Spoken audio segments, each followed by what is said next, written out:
Chapter 1261. Then, he met Gu Xingyin's somewhat unhappy gaze. Realizing that it was very impolite to look at a noble lady like this without any scruples, Long Xiao lowered his eyes slightly. "Your Highness the eldest princess is so beautiful that I forgot myself for a moment. I hope that your Highness the eldest princess will forgive me. Any woman would be very happy to hear compliments about her appearance, especially when this praise came from an extraordinarily handsome man." Sure enough, Gu Xingyin's expression became slightly better after hearing this, but she still did not reveal a smile. She glanced at Long Xiao and walked over to sit down on her own. "Did you hear what this consort said just now?" Long Xiao blinked and said, "Your Highness the eldest princess has saved my life. I will remember this in my heart." Gu Xingyin chuckled after hearing this. That's it. Just a word of thanks? Did he really think that Gu Xingyin's favor was so cheap? Long Xiao heard this mocking chuckle, but he was not ashamed at all. Instead, he looked at Gu Xingyin with a serious expression. "I can't repay you for saving my life, but I'm willing to repay you with my body." His words were sonorous and powerful, and he was incomparably sincere. Gu Xingyin, how could there be such a shameless person in this world? She saved his life, but she had to repay him with her body? Wishful thinking. She sneered and looked at Long Xiao up and down a few times. "What's your name?" Long Xiao replied, "This one is Xiao Xiao." Gu Xingyin frowned. What a mouthful. Long Xiao was helpless. He just subconsciously gave himself the surname of his mother's family, but he did not expect it to be so strange when read together. However, Gu Xingyin did not dwell on this and said, "It's fine. Although your body doesn't seem to be worth much, I guess you can't give anything better in return." Before Long Xiao could react, he heard Gu Xingyin say, "You can stay in my palace and be a servant who raises peach blossoms. It's quite pleasing to the eye." Long Xiao was startled. He did not expect that the other party would interpret giving herself to him as such. He thought for a moment. Before his injuries were healed, staying in the palace was indeed the safest option. Gu Xingyin brought the person in front of the steward of the palace and pointed at Long Xiao. "This person is Xiao Xiao, my new servant. In the future, I'll let him serve my babies." Treasures were naturally referring to peach blossoms. Long Xiao thought to himself, "It's true that eldest Princess Yongla loves peach blossoms." The steward glanced at Long Xiao. He did not understand why such an extraordinary person would become a manservant. However, he did not dare to disobey Her Highness the eldest princess's orders. He quickly accepted the order and brought Long Xiao away. When the two figures were out of sight, Gu Xingyin took out a strangely shaped flute from her sleeve and blew it gently. There was no sound, but a black-clothed figure quickly appeared on the ground. "An greets mistress." Gu Xingyin's voice was cold. "During this period of time, watch this palace for me. If anyone suspicious approaches the palace, kill them without mercy." The secret god leader's heart trembled. He did not know why the usually gentle eldest princess would suddenly give such an order. However, he could not ask about mistress's matters. He only needed to do what mistress ordered. Yes. His figure flashed, and the area lost track of him once again. Gu Xingyin thought for a moment and put the flute to her lips again.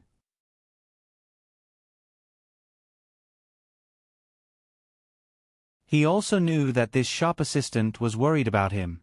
He could not help but smile and say, "Don't worry, I know my limits." Seeing him like this, the shop assistant was relieved. What he didn't know was that his careless concern would earn him a bright future in the future. Ying Qi was currently in his room. Her room was decorated very luxuriously. From the outside, it looked exactly the same as Gu Xingyin's bedroom. Of course, it only looked the same. After all, there were many things in eldest Princess Yongla's palace that were unique in the entire Qing kingdom. Ying Qi knew that many of his colleagues were secretly envious of him. Chapter 1263. That's right. In their eyes, she didn't need to carry out dangerous missions like them. Every day, she would be like a real noble lady, learning etiquette, eating the best food, and using the most exquisite things. Even if her food and clothing couldn't compare to the real eldest Princess Yongle, it was still better than most noble ladies. After all, sometimes she had to replace eldest Princess Yongle to go out, so her vision couldn't be low. A person's horizons were cultivated through experience, knowledge, fine clothes, and good food. That was why her colleagues envied her. There were even many people who knew that being a substitute would affect their lifespan, but they were still willing to be this kind of person. To be honest, Ing-chi used to think that he was quite lucky. These shadow guards were all children of poor families who couldn't afford to raise them. They lived in broken temples, begged on the streets, and lived a life without dignity. The imperial family took them back. They received delicious food, learned powerful martial arts, and even learned various magical skills. The only price they paid was freedom. Freedom didn't belong to them anymore. Even their lives didn't belong to them. But what did that count for? People like them didn't know how long they could live. Ing-chi was better off than them. As a substitute, it wasn't uncommon for them to die in place of their master, but most of them died of old age. After all, the imperial family had so many people protecting them, so it was very difficult to assassinate them. Ing-chi didn't know when he started to be dissatisfied with the status quo. Perhaps it was when she was hiding in the dark and watching her master being surrounded by the crowd. Perhaps it was when he looked at himself in the mirror when there was no one around, looking at the peerless beauty in the mirror. Or perhaps it was when he saw his master throw away a piece of jewelry that he liked for a long time without any care. That's right, she was just a fake. So the best things, all the glory, all belonged to the real eldest Princess Yongle. She could only hide in a dark corner, holding on to things that she didn't want, and would never be able to walk in front of others. A beautiful cage. This was the best interpretation of her situation. When her master asked if she was willing to leave, she thought about it and refused. She couldn't bear to. She had been pampered and couldn't bear the hardships of an ordinary life. Ing-chi couldn't imagine a life without beautiful jewelry and maids to serve her. But she couldn't accept it. She could have led a better life. The fake did not have a good life because the real owner was there. The more glorious eldest Princess Yongle was, the more unwilling she was. What if the genuine product was no longer around? She was eldest Princess Yongle's only substitute and the person who understood her the most in this world. She could perfectly imitate her movements, her bearing, and even her voice. She was confident that as long as she was careful, she could perfectly replace the real eldest Princess Yongle. As long as she was given a chance. Thinking of the future, Ing-chi's whole body trembled with excitement. She wanted to become the true eldest Princess Yongle, the most respected woman in the entire Qing kingdom. Ing-chi showed a perfect smile to the mirror and then beckoned the maidservant to come in and remove her hairpin. She didn't know that in the dark, there were two pairs of eyes silently watching her. When the 10,000 chapters ended, he felt great. La la la la la la, I'm the little Gigi who begs for votes. I feel that today I have extra confidence to beg for votes, don't laugh. If you think this author is very cute, then you can vote for her to express your love. Finally, good night to my babies. Chapter 1264. Ing-chi thought she had concealed it well. If no one suspected her, perhaps she really could have deceived everyone. But once a person had ambitions, no matter how well they concealed it, under the scrutiny of others, there would always be a trace of it left behind. A shadow guard and a shadow guard who were ordered to monitor Ing-chi, after a few days of observation, finally came to a conclusion that made them break out in cold sweat. Ing-chi was actually delusional. They didn't even dare think about it.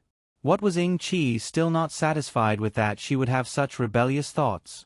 The two didn't dare conceal anything and reported their observations to Gu Shengyin when they met with Gu Shengyin. The shadow guards and shadow guards had never interacted with each other. Both sides knew of the existence of such a team, but they had never communicated with each other. Both of their reports were the same. Gu Shengyin's lips curled into a smile and ordered them to continue monitoring Ing-chi. Master, I don't understand. In the empty room, a puzzled voice suddenly sounded. It was an E. An E was responsible for protecting eldest Princess Yongle. Unless Gu Shengyin gave the order that he was not needed, he would always secretly guard by her side. When the two men came to report, Gu Shengyin didn't let him leave, which meant he knew about this matter. "What don't you understand?" Gu Shengyin asked. And Yi didn't show himself. If someone who didn't know saw this, they would think she was talking to herself. And Yi's calm voice sounded in the darkness. "Ying Qi is disloyal and even has thoughts of rebellion. Why didn't Master kill her?" This was something an Yi couldn't understand. In the knowledge of the Shadow Guards, when they found a suspicious and dangerous person, the fastest and most effective way to deal with them was to kill them. No matter what the other party was, a dead person could never threaten Master. What's more, Ying Qi was Master's Shadow Guard. If Master wanted her life, there was no need to find a reason. The life of a Shadow Guard belonged to Master. Moreover, according to Ying Qi's understanding of his mistress, eldest Princess Yongla Su Baochan was not someone who would indulge her enemies. Gu Shengyin raised his hand to cover his mouth and yawned. He lazily said, "An Yi, for many people in this world, there are far more terrifying things than death." An Yi's mind trembled. His eagle-like eyes fell on the beautiful woman in the room, and a chill emerged from the bottom of his heart. This chill wasn't for himself, but for Ying Qi, who still didn't know his fate. Although his master was usually arrogant and willful, compared to the other tyrannical and bloodthirsty members of the royal family, he was already extremely benevolent. It seemed that this time, Ying Qi had really annoyed Master. "I'm going to rest," Gu Shengyin said faintly. The room quieted down. Long Shao had already stayed in this palace for 5 days. The wounds on his body had already begun to heal. He didn't know what medicine Gu Shengyin gave him, but the effect was even better than the healing medicine he carried with him. He stood under the peach blossom tree and looked in the distance. As if peeking through the obstacles of layers of pavilions, he accurately saw the woman in the most exquisite palace. It was time for him to go. Although he was very reluctant, he had to leave. Time waits for no one on Sky Dragon's side. He had to hurry back before those people announced the death of the new emperor. Chapter 1265. Long Shao lowered his eyes and stood under the peach blossom tree.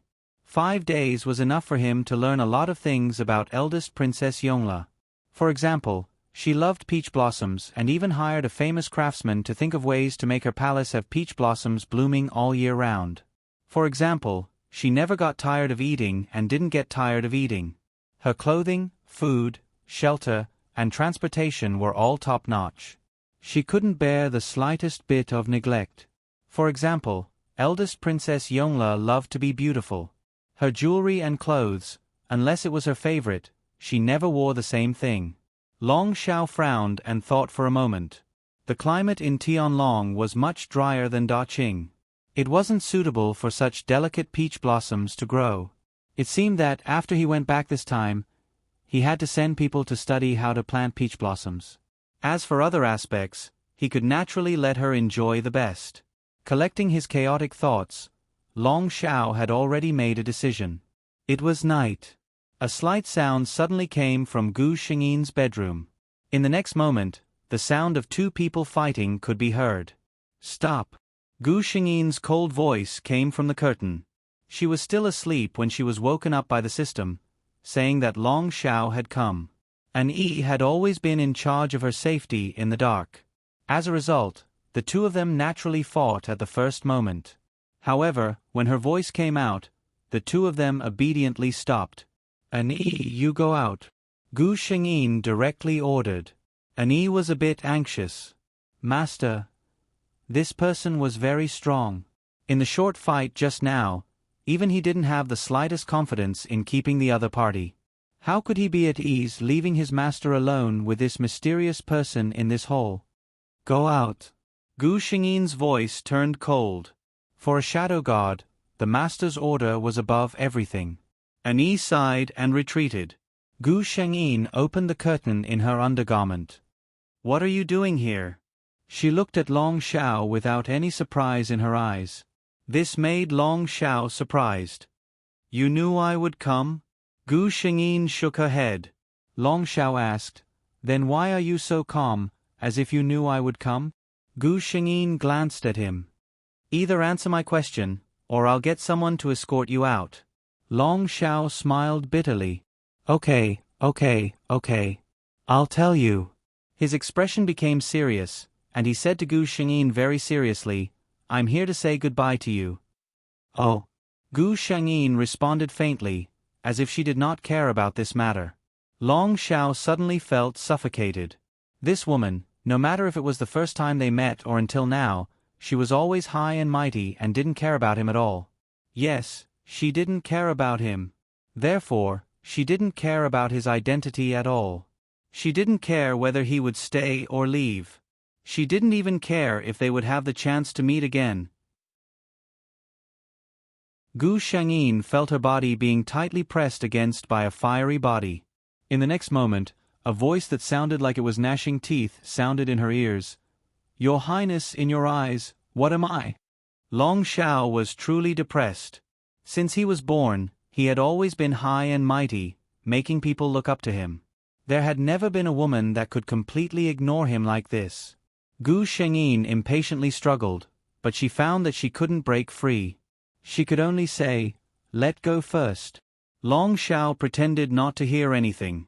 Gu Shengyin gave a cold smile, either scram from behind me, or I'll have you thrown out. Chapter 1266. Long Xiao suddenly let out a low laugh. Your Highness, you only know how to threaten me with this move. Long Xiao turned his head and faced Gu Shengyin's flawless face. Even if your Highness doesn't mind, I'm not willing to let anyone see your Highness in your undergarments. Then Gu Shengyin found that she couldn't speak. This person had actually hit her mute acupuncture point. Forget it, I don't need your Highness to reply. Long Xiao gave a self-deprecating laugh. Whatever comes from your Highness' beautiful little mouth, it won't be anything good. He tightly hugged the woman in front of him and his eyes revealed a rare gentleness. It was a pity that Gu Shengyin couldn't see it. Then your Highness can slowly listen to me. My heart is in love with your Highness. Long Xiao didn't seem to think that his words were earth-shattering at all. He also saw that Gu Shengyin's ears had turned red from her emotions. Truly beautiful, he thought.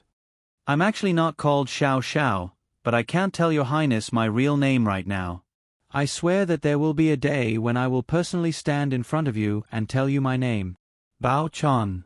I've wanted to call you that for a long time. Gu Shengyin felt something cold being placed on her chest. This is a gift my father gave me when I was born. Please take good care of it. Long Xiao looked at the silent girl in front of him and secretly let out a sigh. He lowered his head and kissed her earlobe. I'm leaving. Gu Shengyin felt the embrace loosen and then the room became silent. Gu Shengyin.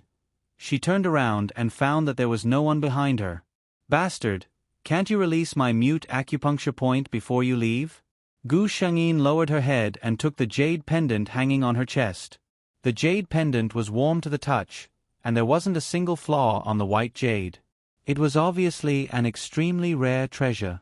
The front of the jade pendant was engraved with an ancient character, Xiao. The person who carved it was obviously a master as well. His handwriting was neat and contained a murderous aura. Gu Shengyin gently rubbed her finger on the jade pendant. She opened her mouth and found that she could speak. Idiot. Her low voice echoed in the darkness. The next day, a steward came to report that the manservant in charge of serving the peach blossoms had disappeared. If it was just an ordinary servant, the steward naturally wouldn't bother Gu Shengyin. The key point was that this manservant was personally brought here by the eldest princess, and no matter how one looked at him, he didn't look like an ordinary person. That was why the steward came to report. It's fine. I told him to leave, Gu Shengyin said. Only then did the steward relax.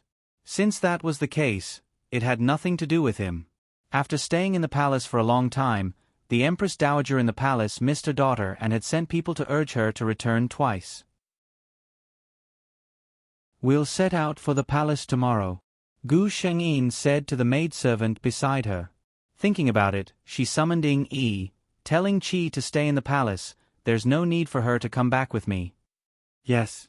Ying Qi heard this order and was stunned for a moment before quickly saying, "A stand-in's task is to follow master, how can I be too far away from master?" Ying Qi. Ying Yi's cold voice pulled Ying Qi back to her senses. "Do you not listen to master's words?"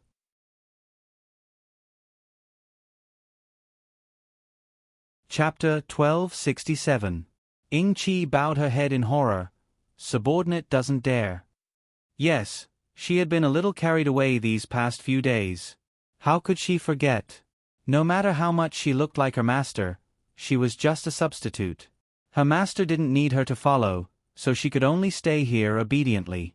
Ying Qi bit her lip and lowered her head deeply, concealing the unwillingness in her eyes. She once again strongly realized that no matter how glorious her appearance was, in the eyes of all those who knew, she was still just a pitiful substitute. The restless thoughts in his heart swelled even more. Ying Yi saw her like this and frowned slightly. He calmly took out a small porcelain bottle and handed it to her. "This is your medicine for this month." Ying Qi's eyes lit up when she saw this and she accepted it with thanks.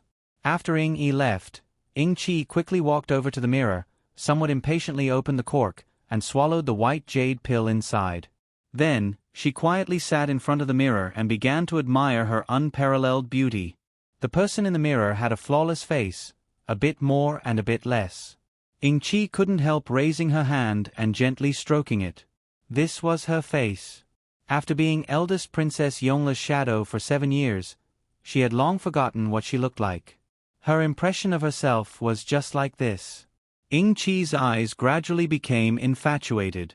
Which woman didn't love beauty? What's more, she was such a beautiful woman. Her eyes moved down and saw the bottle in her hand. The white medicine inside was an important reason why she had been able to maintain the same appearance as eldest Princess Yongla for so many years. She had secretly found someone to analyze the ingredients in this pill, wanting to make it herself. Unfortunately, no matter how powerful or famous the doctor she found was, they couldn't completely distinguish how many herbs were contained in this small white jade pill. It seemed that she could only find an opportunity to start with her master. As long as she knew where the antidote to control the shadow gods and shadow guards was and where the pill she had taken was, her master was of no use. She, Ying Qi, would definitely play this role for the rest of her life.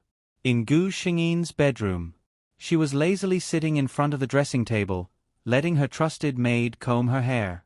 Her fingertips were holding a small and delicate white jade bottle, gently spinning it. If Ying Qi was here, she would find that in the small bottle in Gu Xingyin's hand was the white jade pill she had to take every month. Gu Xingyin gently removed the cork and poured out a jade bead-like pill. "Qinghua, what do you think will happen if this pill is taken for a few years and suddenly?" Qinghua's expression did not change. She deftly tied Gu Xingyin's hair into an exquisite bun before replying, "I know. If you stop taking it and at the same time don't use another pill, your face will be ruined." No one would know that the ordinary maid who always followed eldest Princess Yongla was the last disciple of the famous ghost doctor in Qing Kingdom. Gu Shengyin gently threw the pill in her hand into the tea in front of her. The pill melted in the tea and no trace could be seen. "Pour it out. There will be more later. Congratulations on the birth of the 4th leader of this article, the baby whose nickname is Yellow Bao I don't know what to call. Sprinkle flowers, carrot oh carrot."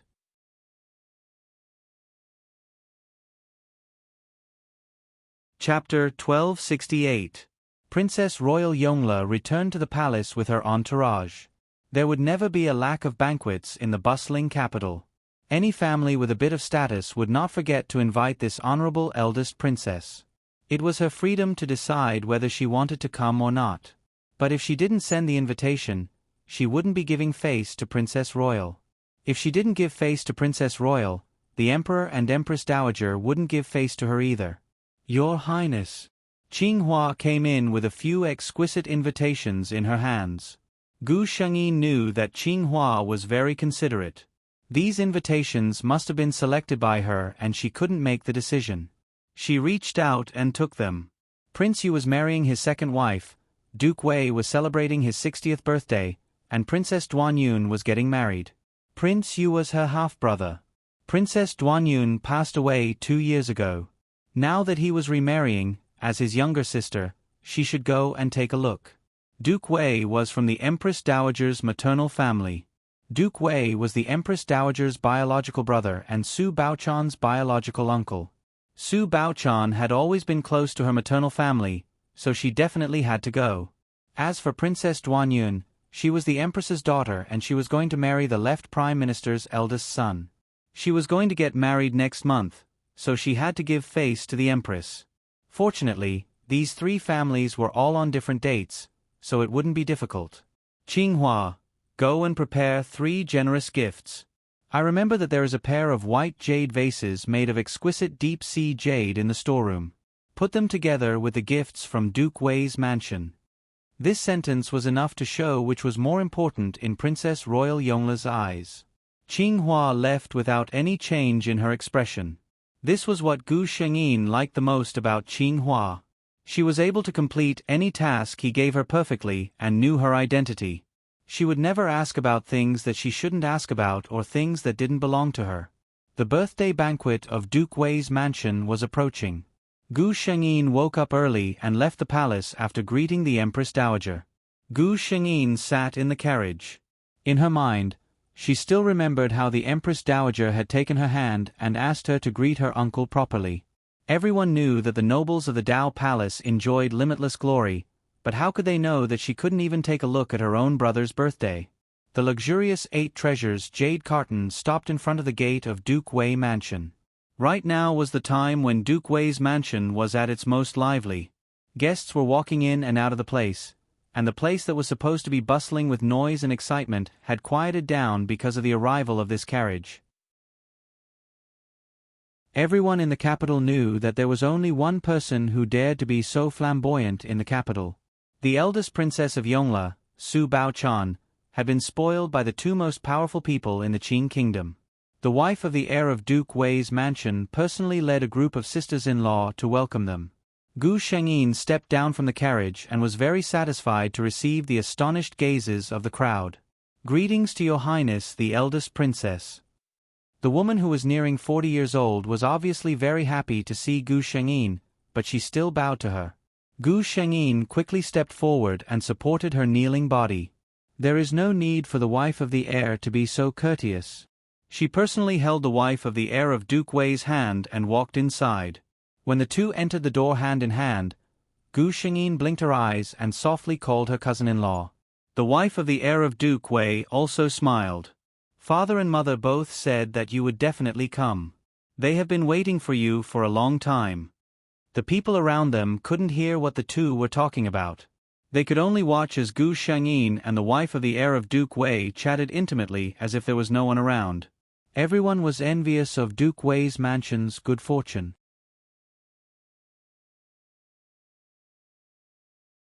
Chapter 1269. Wasn't this good fortune? The Empress Dowager's maiden family and the Emperor's maternal family. As long as Duke Wei family didn't seek death, no one could take away their honor and favor. When Gu Shengyin arrived at the main hall, she immediately saw the old man sitting on the main seat, wearing a festive red pomegranate robe. Duke Wei happened to be celebrating his 60th birthday today. His complexion looked very good and his spirit was hale and hearty. His face glowed as the guests congratulated him.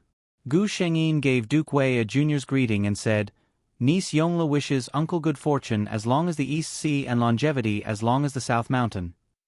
Duke Wei looked at his niece and his expression became even more joyful. Yongla gave him a junior's greeting and called herself his niece. This was clearly telling others that she had a close relationship with Duke Wei family. Most of the time, the eldest princess's intentions represented the emperor's intentions. If the emperor didn't like his maternal family, would the eldest princess say such words so openly? She was a female after all. After Gu Shengyin gave her birthday gift, she went to the rear courtyard. Naturally, there was another round of greetings in the rear courtyard. Fortunately, Gu Shengyin had a noble status. It was others who tried to curry favor with her. She didn't need to do anything herself. After sitting for a while, Gu Shengyin felt that it was meaningless and found an excuse to leave. She couldn't go back. If she left now, She didn't know what rumors would spread outside. Perhaps Duke Wei family would lose the emperor's favor in the future. After thinking for a while, Gu Shengyin led the servant girls behind her to the rear garden. Duke Wei family's Zhou family was a large family with hundreds of years of history. Although the rear garden wasn't as grand as the imperial garden, it was still a unique scenery. As he watched, Gu Shengyin's interest was piqued. "Qinghua, go get me a jug of fruit wine." Fruit wine wasn't intoxicating, so she didn't need to worry about losing her composure after drinking. Qinghua nodded. Seeing that Gu Shengyin was accompanied by a few palace maids, she left at ease. However, before Gu Shengyin could wait for Qinghua to return, she heard a pleasantly surprised voice. "Your Highness the eldest princess." Gu Shengyin frowned. Who was making a fuss? She turned around and saw a young master wearing a blue robe looking at her with a pleasantly surprised expression. Gu Shengyin glanced at him indifferently. A palace maid behind her stepped forward and reprimanded, "How dare you?" Shouting in front of the eldest princess. How could he be so rude? "Why aren't you greeting the princess royal? Which family's young master are you?" Hearing this, the blue-robed young master's face. He obediently knelt down to greet her, but his heart was filled with doubt. Why was the eldest princess so different from last time? Last time, princesses had. He felt, he was very unreconciled his heart. Est. Comsesses. Does the eldest princesses? Es yours still remember this remember thises? How could Gu Shengyin recognize him? She had looked through Su Baochan's memories, but she didn't have any impression of this person. But looking at Zhang Shu's appearance, he clearly knew eldest Princess Yongle. Gu Shengyin carefully thought about it and had an answer in her heart. He must have seen that eldest Princess Yongle before, right? So it's the Zhang family's young master. "You can rise," she calmly said. Zhang Shu saw that she seemed to remember his appearance and his heart filled with joy. He quickly stood up. He saw Gu Shengyin sitting alone in the pavilion and wanted to walk over.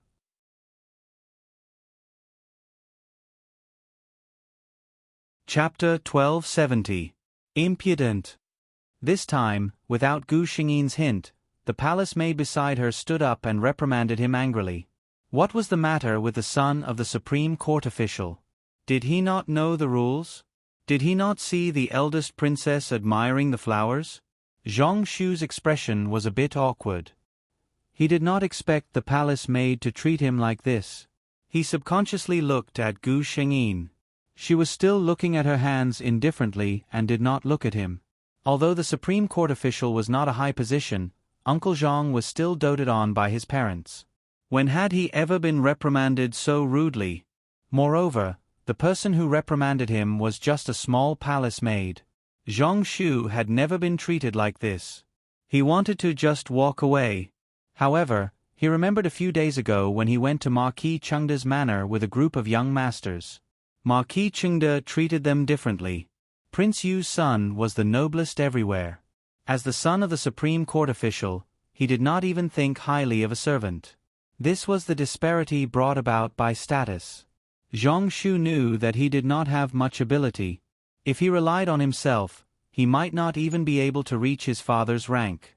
Then, if he wanted to be above others, he could only rely on shortcuts.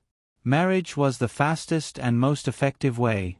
In the entire Daqing dynasty, the noblest unmarried woman was eldest Princess Yongle.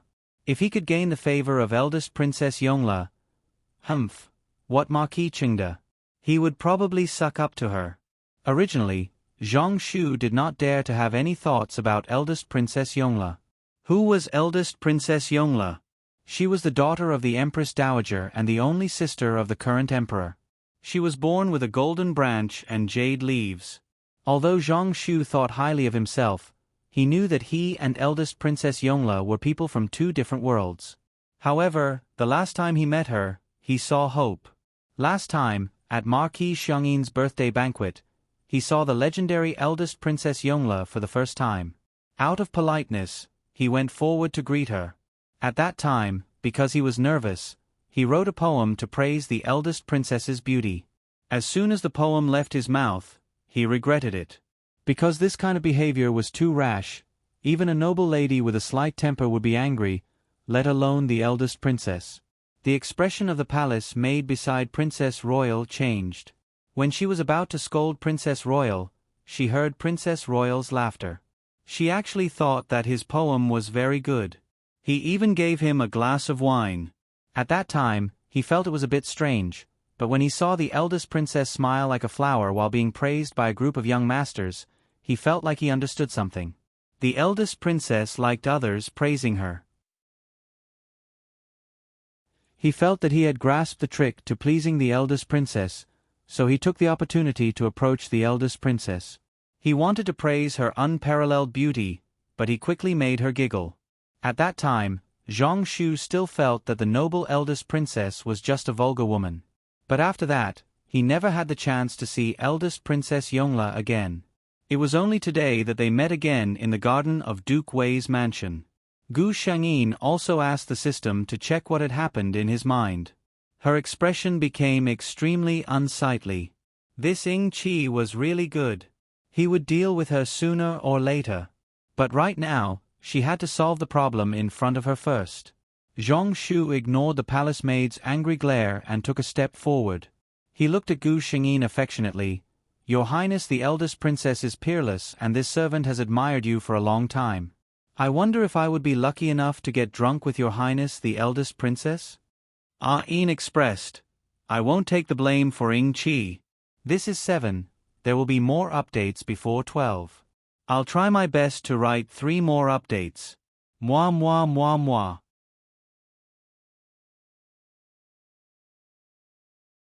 Chapter 1271. Impudent. As soon as he said this, it wasn't just the maid who had reprimanded him.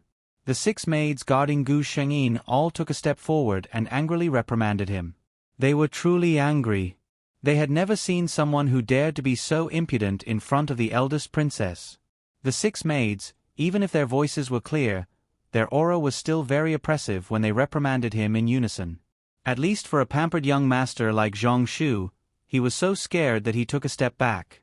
These maids looked at him with even more disdain. He could be scared to this extent by a few maids and he dared to covet their eldest princess?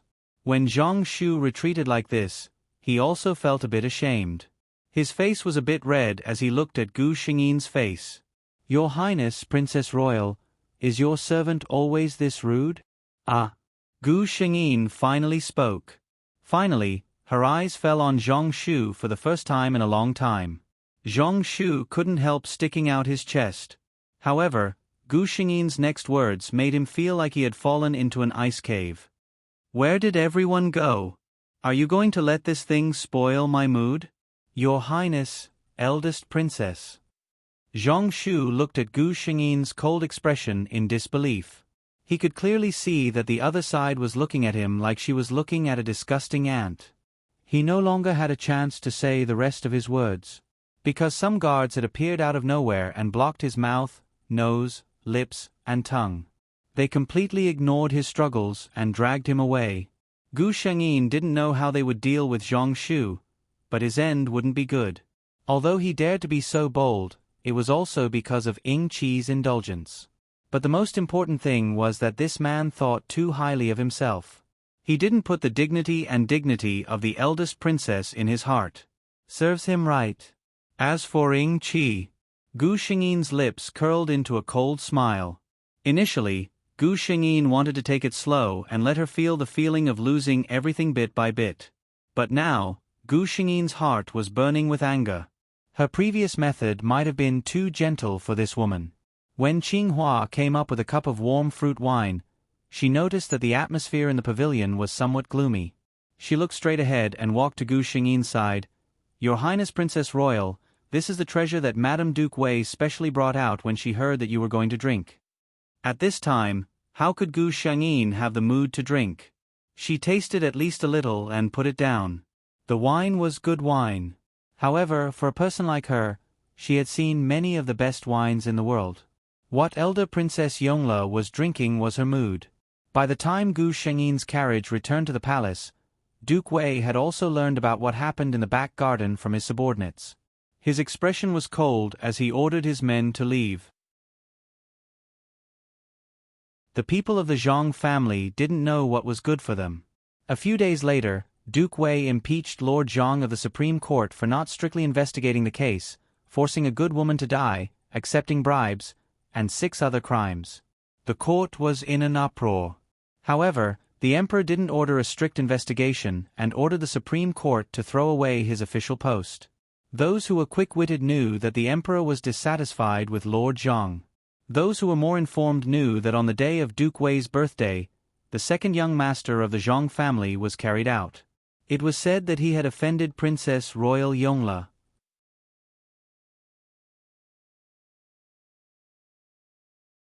Chapter 1272. Those who knew what was going on shook their heads. This Zhang family's second young master, of all people he could provoke, why did he have to provoke eldest Princess Yongle? What kind of person was the eldest princess?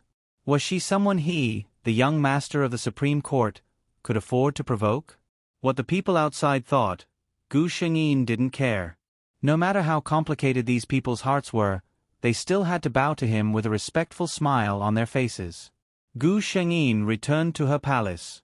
That night, someone brought Ying Qi, who was still in her palace, over. Ying Qi greets master. Ying Qi felt a little nervous. She didn't know why her master had called her over in the middle of the night. She had previously tried to ask the shadow guard who brought her over, but had failed. The first rule of the shadow guards was to keep their mouths shut. Gu Shengyin looked at the person on the ground faintly. Her palace was inlaid with night pearls, so if she didn't use a special gauze cover, the night would still be as bright as day. Therefore, she was able to clearly see Ying Qi's appearance. Indeed, they were no different from each other. It was just that seeing the expression of panic on the face that was exactly the same as her own was really a bit uncomfortable. Kneel. Ying Qi didn't say anything and knelt down towards Gu Shengyin. A jade-white hand lifted her chin, forcing her to raise her head and look at the person above her. Facing the face she had seen countless times, Ying Qi's eyes became a little flustered. She didn't know why her master would suddenly treat her like this. Moreover, in her eyes, there was a trace of jealousy that she didn't even notice. Gu Shengyin also didn't notice it, but this didn't prevent her from guessing Ying Qi's thoughts. A person's desires were nothing more than that. Gu Shengyin took a closer look and released her hand. Then a maidservant beside her handed her a white brocade handkerchief. Ying Qi watched helplessly as Gu Shengyin carefully wiped the hand that had just touched her, as if she had just touched something dirty. Ying Qi's heart filled with infinite resentment. Aren't you the ones who wanted me to become like you? Now, what right did he have to show such a disdainful attitude? No. Ying Qi retracted his thoughts. Although her master was not very close to her, she had never used such a humiliating attitude. What exactly happened? Gu Shengyin didn't bother to observe the changes in her expression. There was no need for her to guess the thoughts of a shadow god. For example, if a person was bitten by a dog, they wouldn't run to the dog and ask if it didn't like them. Young Master Zhang of the Supreme Court's mansion, young Master Lin of Minister Lin's mansion, and the young master of Jinglin County Magistrate's mansion. Gu Shengyin said these names one by one, admiring Ying Qi's increasingly pale face. Relying on my identity, I've gotten quite a few female confidants, His last words were extremely cold, causing Ying Qi to shiver involuntarily. Forcing herself to calm down, Ying Qi knelt on the ground and begged for forgiveness. Master, please forgive me. It was Ying Qi who couldn't control herself and was willing to confess, asking for master's punishment. She knew her master's temper. Since he was willing to admit it, he must have known all the things she had done. Admitting her mistakes with a sincere attitude was far better than gritting her teeth and refusing to admit it. But she had guessed wrong. There were more important things waiting for her. 9 chapters. There's still 1 chapter to go. I don't know if I can finish it before 12 o'clock, but I'll try my best.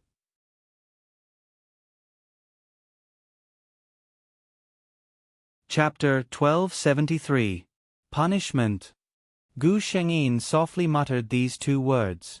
That clear and cold voice was like a small hook, hooking Ying Qi's heart, making it impossible for her to let go. She knelt on the cold white jade floor.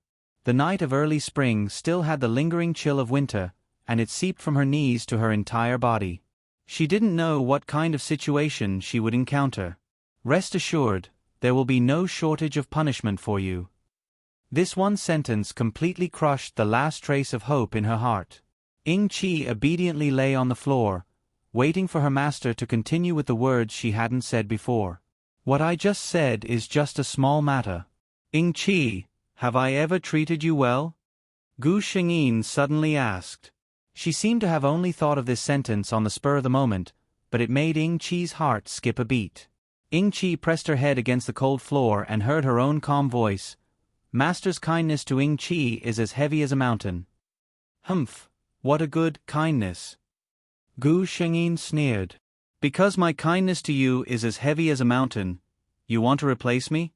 It was like a bolt from the blue. Ying Qi's whole body shook because of this sentence. She raised her head and stared at Gu Shengyin with her beautiful eyes. She could not hide the panic in her voice as she said, Master, please understand. I would never dare to have such delusions. What glory and wealth, what honor and glory, she couldn't remember anything at this time. The only thing Ying Qi wanted to do at this moment was to eliminate her master's suspicions. If not, she would die. Gu Shengyin closed his eyes. You and I both know very well what thoughts we've had that we shouldn't.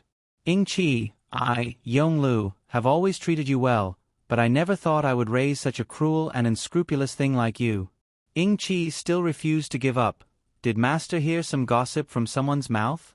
Ying Qi's sincerity to Master can be witnessed by the heavens and earth.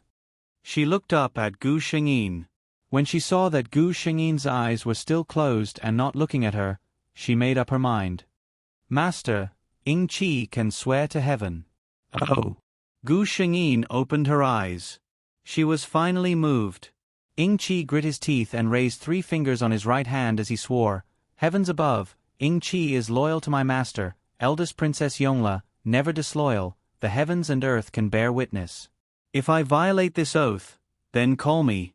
She didn't know why, but when she said this, she suddenly had a bad premonition. But Gu Shengyin just looked at her. So what? Ying Qi closed his eyes. If I ever violate this oath, may I, Ying Qi, die a miserable death. I can neither live nor die. This was already an extremely heavy oath. Very good.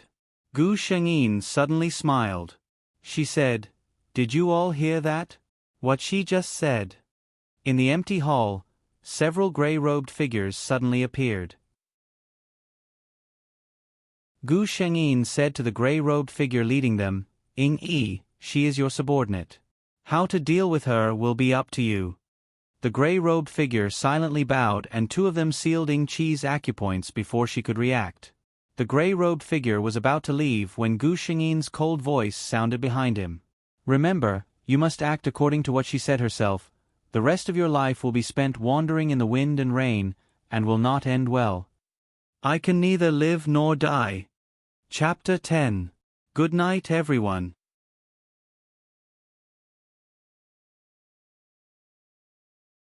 Chapter 1274.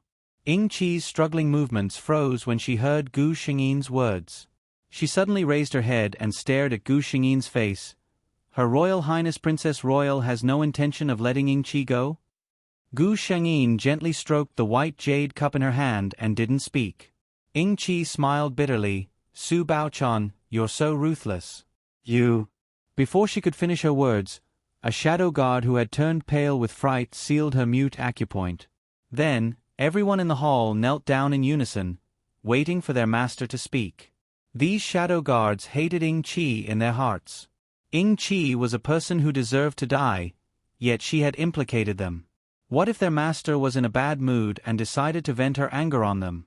Gu Shengyin looked at the hall full of people kneeling down and was stunned for a moment, but then thinking of her current identity and the world she lived in, she suddenly understood the thoughts of these shadow guards.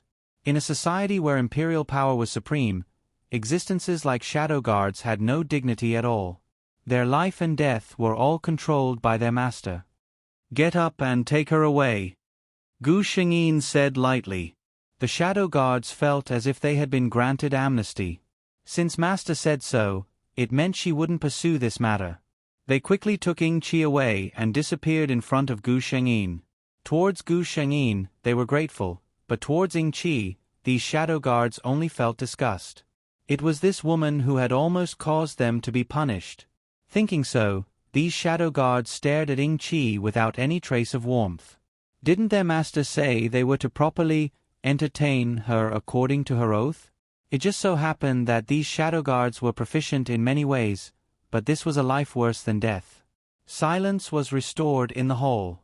Gu Shengyin suddenly felt bored. "System, how is he?" Gu Shengyin suddenly asked. The system flashed a white light and sent a message to Gu Shengyin's mind. Sky Dragon had not been peaceful recently. The late emperor had passed away, and the first prince, who should have rushed back to inherit the throne, met with an accident on his way back. There was no news of him. The other princes in the court, who had been dormant for a long time, seized this opportunity to spread the news that the first prince had died. A group of officials, led by the prime minister, advocated for a new emperor to be chosen from the remaining princes. Fortunately, there was another group of staunch royal officials who insisted on finding the first prince. Both sides refused to budge, and this bought some time for Long Shao. Then, the first prince returned to the capital in a high-profile manner and used thunderous methods to control the chaotic situation in the court, ascending to the throne. Compared to the benevolence and righteousness of the previous emperor, the methods of this new emperor were clearly much more forceful. Not long after he ascended the throne, he took out a handbook in front of the court.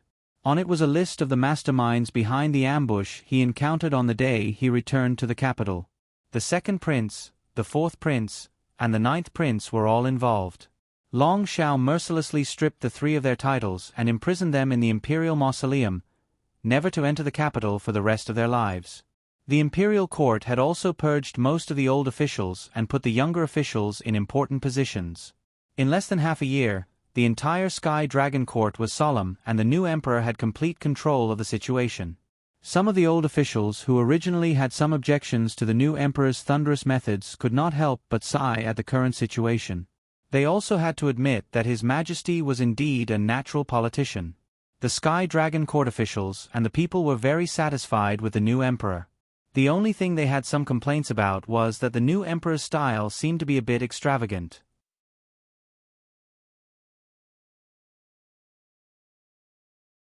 Chapter 1275. How did this saying come about? It turned out that after the court was stabilized and everything was under his control, the new emperor began to recruit skilled craftsmen in the entire Tianlong dynasty to build a beautiful palace in the harem. As soon as he ascended the throne, he started to build a magnificent palace, which worried many of the ministers. This was not a good sign. How many emperors who had perished were extravagant and ruined the country? Of course, these officials did not dare to say this out loud. They only tactfully advised His Majesty that the previous emperor had always been simple, and His Majesty could follow the previous emperor's style. Long Shao looked at the Minister of Revenue in the court without batting an eyelid. The Minister of Revenue was an old man with a mustache and looked very shrewd. Of course, it was impossible for him to not be shrewd if he could become the Minister of Revenue. The Minister of Revenue was still capable, but he was too stingy. Money was more important than anything else. At that time, the previous emperor thought that it was probably a good idea to let such a person be the Minister of Revenue. It turned out that it was indeed a good idea. After this meticulous Minister of Revenue took office, the treasury became more and more plentiful day by day. Long Shao was very sure of his ability, but sometimes he felt that this old man was really annoying. For example, at this time, the Minister of Revenue had been talking non-stop for the time it took to brew a cup of tea since the start of the morning assembly. The central idea in his words was that he had no money. His Majesty, you need to be thrifty. Feeling the pressure from His Majesty getting lower and lower, many officials silently took a step back to stay away from this brave Minister of Revenue. As the saying goes, a new broom sweeps clean, not to mention that this was the most honorable one in the entire Tianlong dynasty. If he wants to build a palace, just let him do as he pleases. Anyway, Tianlong dynasty was strong and prosperous, and the treasury was abundant. Not to mention building a palace, even building an imperial city would not be a problem.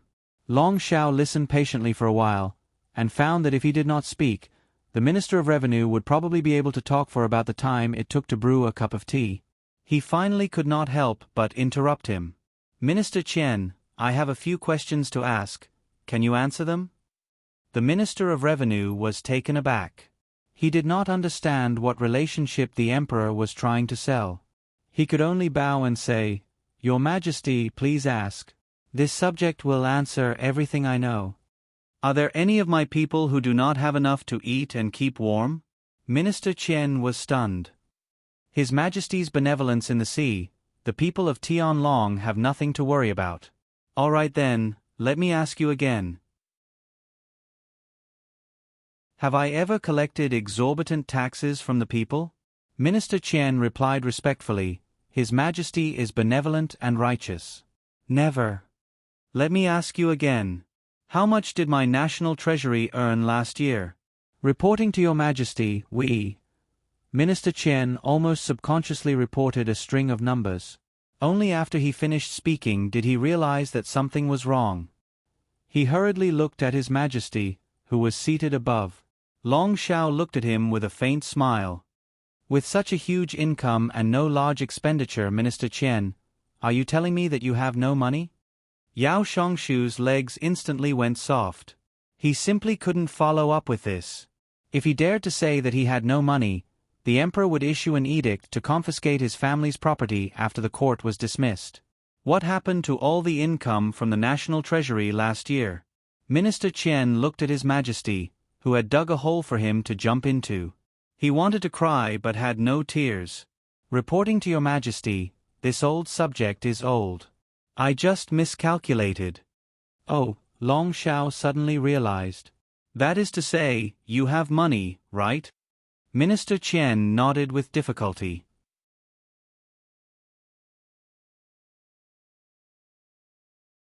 Chapter 1276. Long Shao nodded with satisfaction.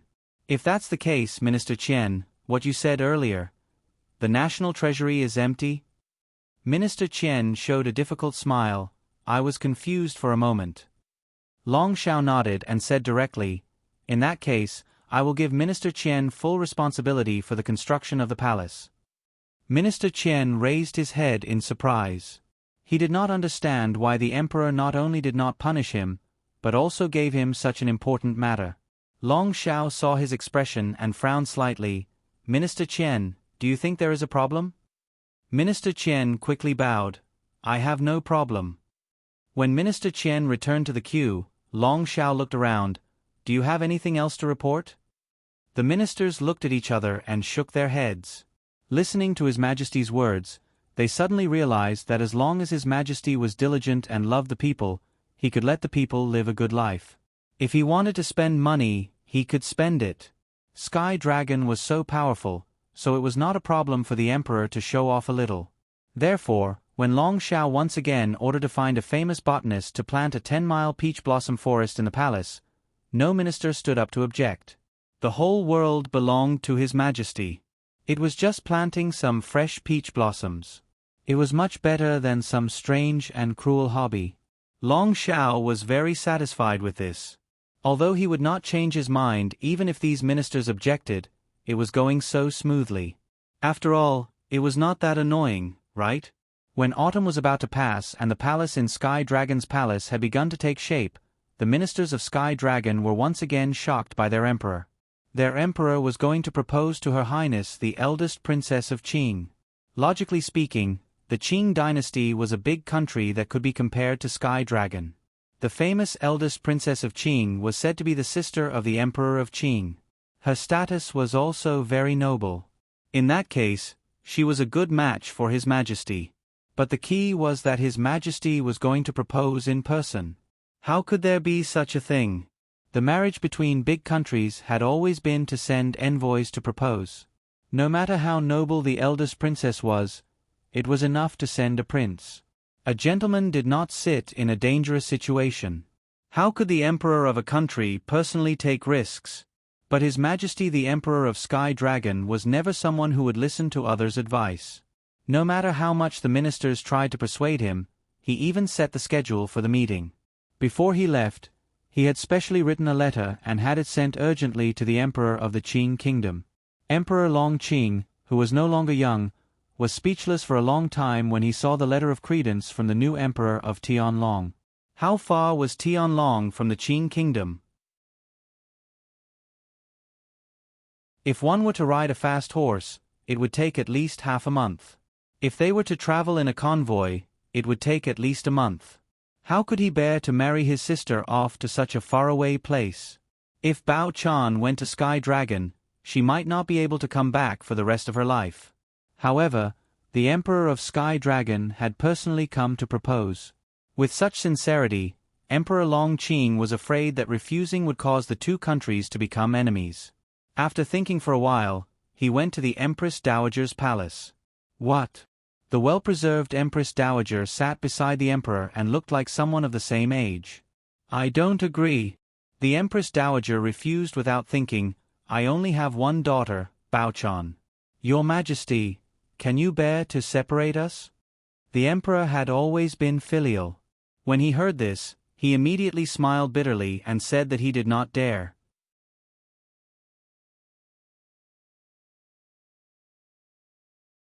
Chapter 1277. In his heart, he had never thought of letting Yongle go through a marriage. He only had one baby sister, and he had always wanted to choose the best husband for her in the whole of Qing Kingdom. Long Xiao did not know that his future mother-in-law and brother-in-law were already thinking about how to reject him before he even set off. At the same time, Gu Shengyin also received the news from the system that Long Xiao was coming to Qing Kingdom. He's coming to Qing Kingdom to ask for my hand in marriage?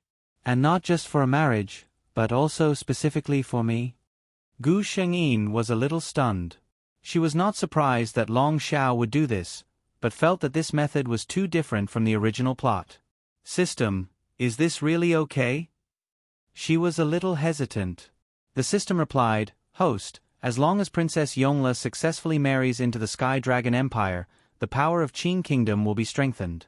Furthermore, as mentioned in the plot, it brings even more powerful weapons and forging techniques to the Qing Kingdom, facilitating hundreds of years of peace between the Qing Kingdom and Tianlong. There are no problems with the host's mission. Hearing the system's words, Gu Shengyin was relieved. The Emperor did not deliberately publicize this matter, but as the arrival of the Sky Dragon diplomatic corps approached, the Emperor had to put the reception schedule on the court. The Emperor did not say the purpose of the new Emperor of Tianlong.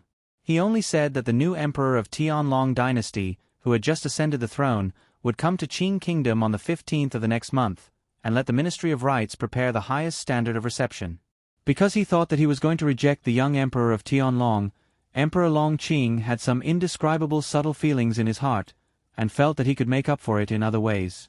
For example, when the Sky Dragon diplomatic corps arrived, he would personally go and receive them.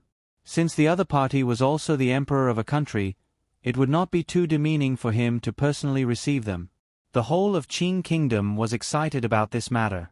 Although they did not know the purpose of the visit for the time being, the courtiers and people of Qing Kingdom also felt that this was a very exciting matter.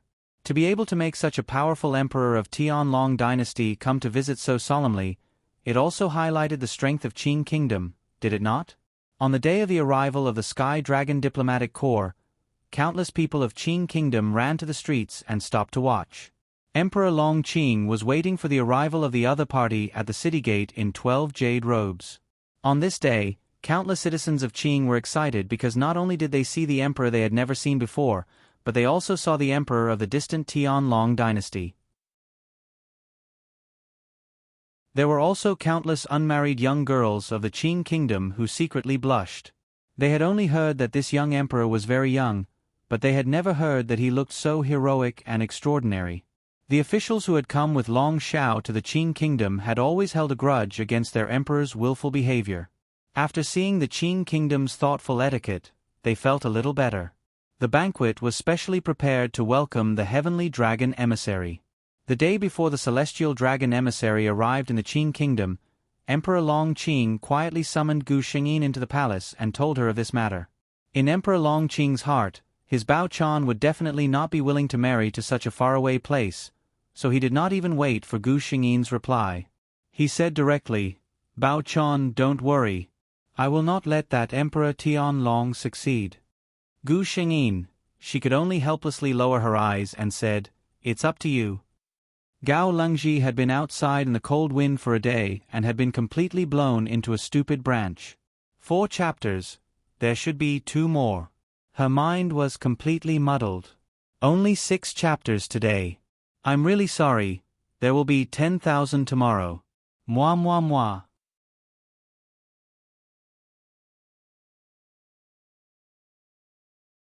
Chapter 1278. Emperor Long Qing raised the wine cup in his hand and personally toasted Long Xiao. "Your Majesty, you are young and talented. You are truly admirable." Long Xiao also quickly raised the wine cup in his hand. "Compared to you, Your Majesty, I can only be considered a junior. Your Majesty is overpraising me." This sentence made Emperor Long Qing very happy. He drank the wine in his cup in one gulp. In his heart, he admired the young emperor even more. Of course, he also became more vigilant. To become the ruler of a country at such a young age, it was rare that he did not have the arrogance of ordinary young people. Such a person was certainly not ordinary. Emperor Long Qing had heard some things about Sky Dragon. If the Emperor of Sky Dragon had no tricks up his sleeve, how could he control the whole of Sky Dragon in such a short time? Emperor Long Qing thought this in his heart, but he did not know that the Emperor of Sky Dragon, who had left a deep impression in his heart, was quietly focused on his own sister. From the moment Long Xiao entered the hall, he had been looking at Gu Shengyin from the corner of his eye. Both of them were very noble people. Naturally, their seats were the closest to Emperor Long Qing. So, Long Xiao could easily see the expression on Gu Shengyin's face. He saw the shock that could not be hidden when her gaze fell on his face. But it was only for a moment. After Gu Shengyin drank a cup of wine, her expression returned to its usual coldness. She did not look at him again. Long Xiao was a little depressed. He was still thinking carefully. Was Yongle angry? Yes, he had treated her like that and was unwilling to tell her his identity. Now that he had suddenly appeared, it would certainly cause her dissatisfaction. But a look of determination flashed through Long Xiao's eyes. Dissatisfaction? It was fine. He still had endless time in the future to make her satisfied. He could not wait to settle the relationship between the two of them. He wanted her to belong to him. Emperor Long Qing took a look and happened to see the young Emperor of Sky Dragon looking at his sister. The emotion in his eyes moved him. At the same time, Emperor Long Qing was confused. Was this the first time the Emperor of Sky Dragon came to Qing Kingdom? Why did it seem like he had seen Bao Chan before? "Qing Emperor!" Long Xiao suddenly stood up and called out to him. Emperor Long Qing had a bad premonition. He instinctively wanted to say something to interrupt Long Xiao, but he did not succeed. "I have come to the Qing Kingdom this time because I want the Sky Dragon and the Qing Kingdom to be on good terms forever," Long Xiao said with a smile. As soon as he said this, the ministers on the Sky Dragon's side were still fine. After all, they had already known about their Majesty's plan. However, the Qing Kingdom exploded. The courtiers discussed fervently, all saying that this was the case. No wonder Sky Dragon would suddenly send an envoy to Qing Kingdom. As for the marriage alliance, most of the ministers' first reaction was that it was a good thing. The great Qing dynasty and the Sky Dragon dynasty were among the top powers on this continent. The Qing Kingdom was rich, and the Sky Dragon was famous for his powerful battle prowess. If the Qing Kingdom could form a marriage alliance with Tianlong, then the two countries could exchange what they needed. This was, without question, a very good thing. Only Emperor Long Qing's expression changed slightly when he heard these words. He really didn't think that the Emperor of Sky Dragon would actually say this in front of so many people.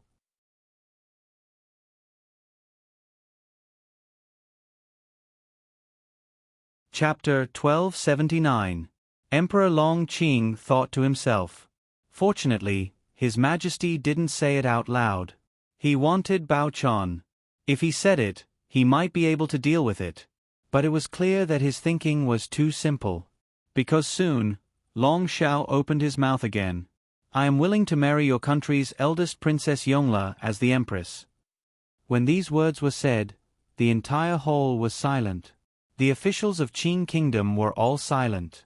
No wonder they didn't see any joy on His Majesty's face. Sky Dragon had taken a fancy to the eldest princess. Who was the eldest princess? She was the pearl of Qing Kingdom. She was His Majesty's treasure. It turned out that Sky Dragon's people had such thoughts. Many officials felt uncomfortable in their hearts. Was the most beautiful and noble eldest princess of Qing Kingdom going to be held in the arms of a foreigner? Even if the other party was the emperor, they still felt uncomfortable.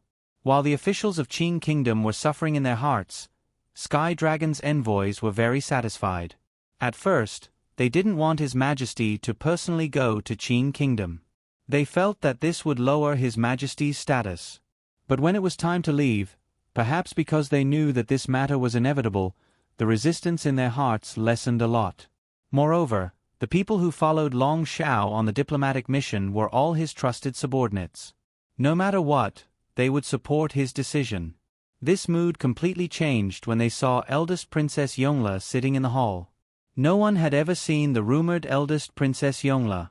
However, when all the Heavenly Dragon ambassadors saw Gu Shengyin for the first time, they knew in their hearts that this must be eldest Princess Yongla of the Qing Kingdom.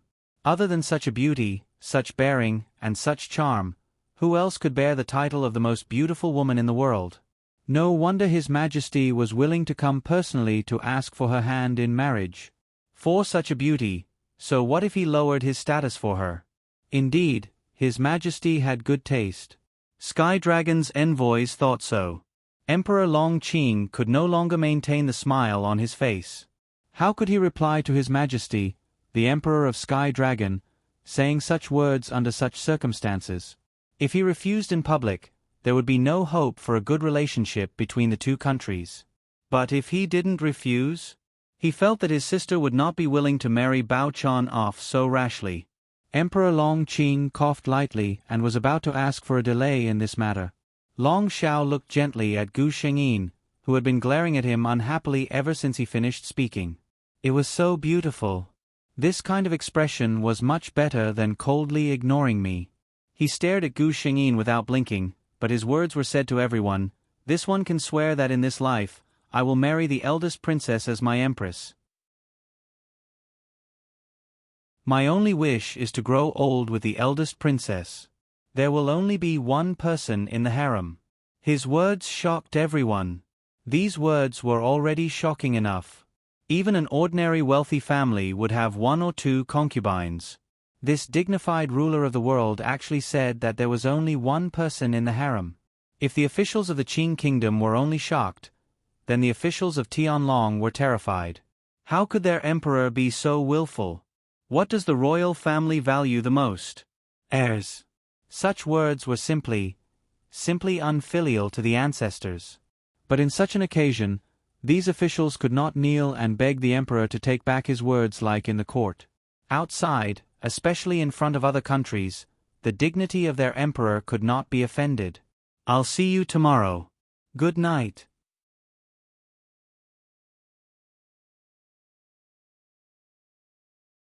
Chapter 1280. The officials of Tianlong could only look at their emperor anxiously. They had never hoped so earnestly that their emperor would go back on his word. Another group of officials looked eagerly at the Qing Kingdom. At first, they were proud of their emperor's good taste. Now, they wanted the Qing Kingdom to refuse. As long as the Qing Kingdom was unwilling to marry the eldest princess to Tianlong, then their emperor's promise would be useless.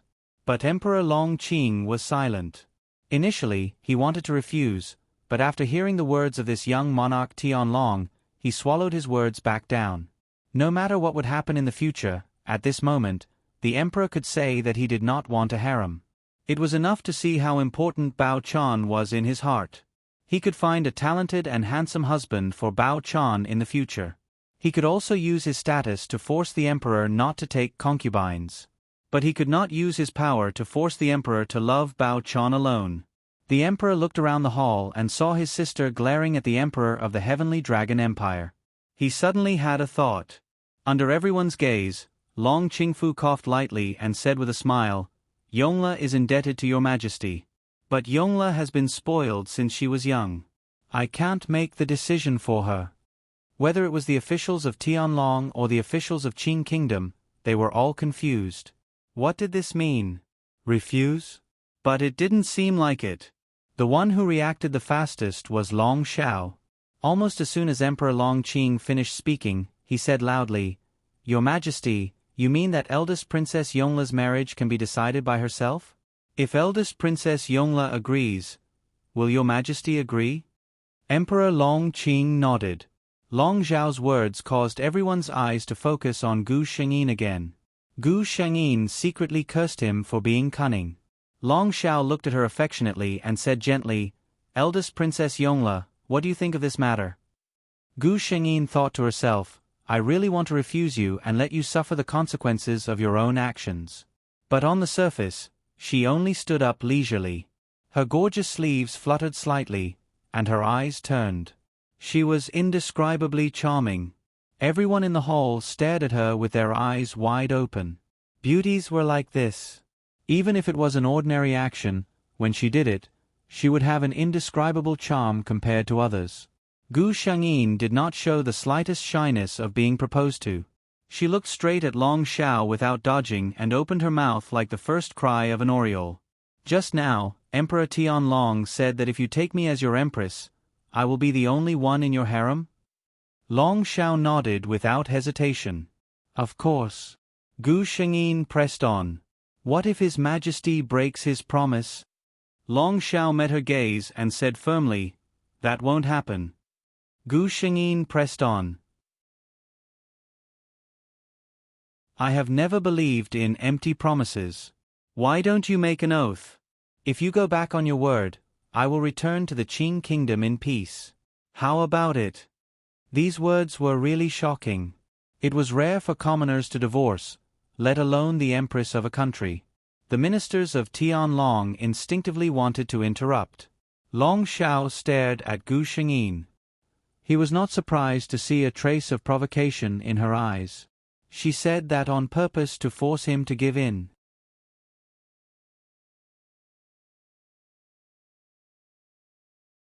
Chapter 1281. Long Xiao suddenly laughed out loud. He said in a clear voice, "Why not?" Plop. Immediately, a courtier from Sky Dragon knelt down to Long Xiao. "Your Majesty, you can't." This kind of thing, not to mention what would happen in the future, if it was spread out, others would only think that their emperor was blinded by lust and didn't know anything when he saw a beauty. Long Xiao ignored him and looked at Gu Shengyin instead. "I can agree to this. I wonder what other conditions your highness has?" The courtiers from Sky Dragon felt that they might need to see a doctor, while the courtiers from Qing Kingdom were full of pride. Their eldest princess was peerlessly beautiful. Their princess was mighty and domineering. Their princess couldn't be more handsome. Of course. Gu Shengyin slanted her eyes and roared, "Your Majesty, don't tell me you think that I can be married to you so easily." Long Xiao was overjoyed. What did this mean? It was almost an agreement. As for the meaning of Gu Shengyin's words, betrothal gifts. Give. Long Xiao opened his mouth and said without hesitation, "I am willing to give these two things, as betrothal gifts for marrying your Majesty." He raised his hand, and a servant behind him held a tray and presented it to Gu Shengyin. Everyone had a curious look on their faces. Even the Sky Dragon's envoys didn't know when their emperor had prepared these things. However, what could be on such a small tray? Gu Shengyin lifted the bright yellow silk on the tray. After seeing what was inside, her eyes narrowed. She covered the yellow silk in her hand again and looked at Long Xiao. "Your Majesty, are you serious?" Long Xiao laughed heartily. "Of course I am serious." "Good." Gu Shengyin motioned for the servant to pass the things to Emperor Long Qing. Then I will wait for your majesty in Qing Kingdom. After Gu Shengyin said this, she bowed to Emperor Long Qing. My sister is not feeling well. I will leave first. The courtiers were speechless. Is it really okay to lie through your teeth like this? Long Xiao looked at Gu Shengyin's back and did not say anything. When Emperor Long Qing saw what was on the tray, his hands trembled and he almost dropped the wine cup in his hand. He personally checked it carefully and found that he was not mistaken. This is the world's most advanced forging method, and even the blueprint of Sky Dragon's most advanced weapon. Emperor Long Qing felt that the thing in his hand was a little hot. He roughly understood why Bao Chan had agreed so decisively. Covering the things in his hands, Emperor Long Qing's smiling face became serious. Your Majesty Sky Dragon, are you serious? Long Xiao also restrained his expression. I've never played around. Emperor Long Qing sighed inwardly and finally raised his wine cup. Let us congratulate Qing Kingdom and Sky Dragon. Let us help each other and make a lasting friendship. Long Xiao raised the wine cup in his hand with a smile and drank it in one gulp. Although the courtiers did not understand what was going on between the two of them, they understood that the Emperor of Sky Dragon probably took out something extraordinary to make Qing Kingdom's attitude change so quickly. Everyone scratched their ears and cheeks and wanted to know what Sky Dragon took out. However, the people involved kept their mouths tightly shut about this matter. As soon as the banquet was over, Emperor Long Qing urgently summoned the courtiers of the Ministry of War and the Ministry of Works to the study to discuss matters.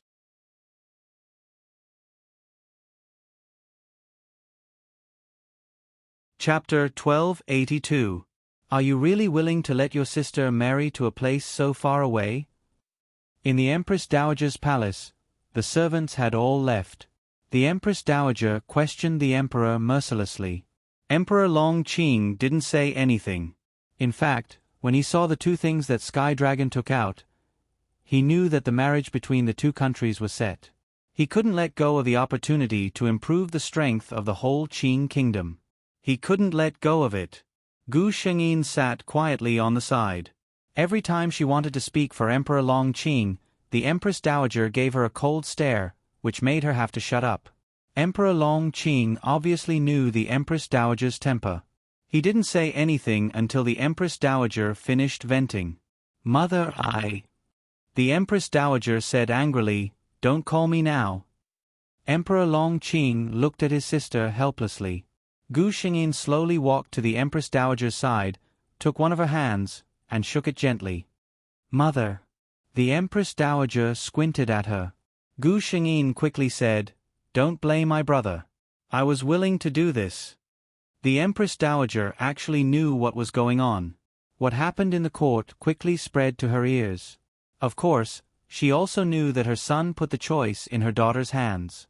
But her daughter would soon be married and couldn't see. She couldn't bear to scold her, so she could only scold her son. Hearing Gu Shengyin's words, the Empress Dowager's tears finally fell. My Bao Chan, why is her life so hard? The Empress Dowager held Gu Shengyin tightly in her arms.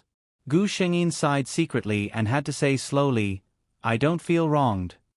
He promised me so many conditions and promised that I would be the only one in the harem. Mother, I really don't feel wronged. The Empress Dowager's tears gradually stopped.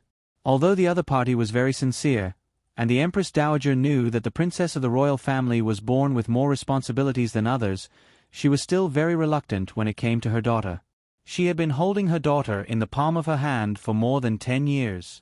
He was about to follow the others to a completely unfamiliar place. If it were in the Qing Kingdom, anywhere, the Empress Dowager would have the confidence to take care of her daughter. But in Sky Dragon, even if her Bao Chan was wronged, she might not even know. Gu Shengyin gently leaned her head on the Empress Dowager's shoulder and said softly, Mother, don't worry. Your daughter will live a happy life. This was something she was sure of. That man would never let her down. On this side, the Empress Dowager's palace, which was specially used to entertain the heavenly dragon, was also in an uproar. The Tianlong officials who had come with Long Xiao only found out what their emperor had sacrificed in order to marry the eldest princess of the Qing kingdom after they returned from the banquet. The most advanced forging method. The blueprint for the weapon with the most destructive power. No wonder the Qing emperor had such an expression. Those ministers felt that their majesty was not marrying an empress, but inviting an ancestor back, right? There were also some ministers who wanted to go further. Their emperor cared too much about this eldest princess of the Qing kingdom. The loyalty of an emperor was not a good sign.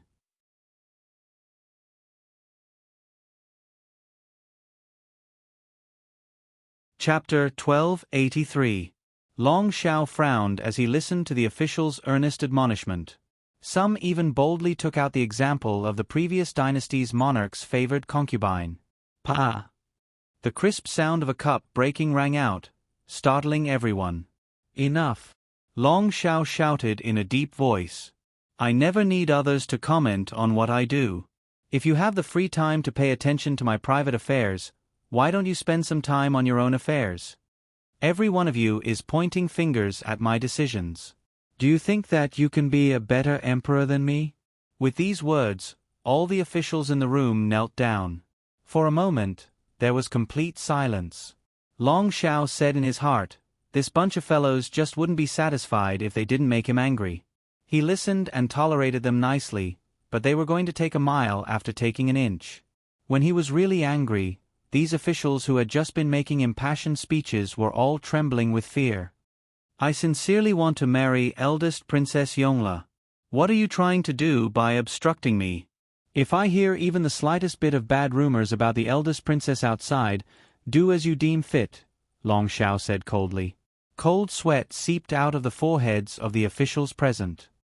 His Majesty was so protective of his food that he could not even hear the slightest rumor about the future empress. No matter what the officials of Tianlong thought, and no matter how reluctant the Empress Dowager of Qing was, this matter was settled. As the noble eldest princess of Qing, Gu Shengyin naturally could not just casually follow them to Tianlong. The Tianlong emissaries would first return to the country, and then on a date set by both sides, they would send a grand wedding procession to welcome their future empress of Tianlong back. The night before the Tianlong emissaries left, Gu Shengyin and Long Xiao met. You're amazing. You've made me go in circles. Gu Shengyin snorted coldly. Her expression was very calm, and there was no joy or anger in her tone. Long Xiao could not guess what she was thinking for a moment. This was also the first time the two of them met in the hall. It was also the first time the two of them met after his true identity was exposed. Long Xiao was a little helpless. I can be sure that I have never played you. Bao Chan, he called out her name softly. I've never lied to you. He was just hiding some things. Gu Shengyin was silent. She thought about it carefully and realized that it was true. Long Xiao even told him that Xiao Xiao was not his real name before he left. Gu Shengyin regained her senses and looked at him. You spent so much to marry me. Aren't you afraid that others will call you a fatuous ruler? Long Xiao smiled. How can I stop someone else's mouth from growing? As for whether he is a fatuous ruler or not, time will prove it. Gu Shengyin snorted. I don't care if others call you a fatuous ruler or not. I just feel that I'm going to become a femme fatale. Long Xiao's face immediately became serious. Bao Chan, don't worry. It doesn't matter what others say about me. If anyone dares to talk bad about you, they must be tired of talking. Gu Shengyin was speechless. Where did this guy learn these sweet nothings from? She was happy in her heart, but she just pretended to snort casually. Unexpectedly, she felt a warmth behind her, and a warm body approached her. I really miss you, Bao Chan. Happy Lantern Festival, everyone. See you tonight.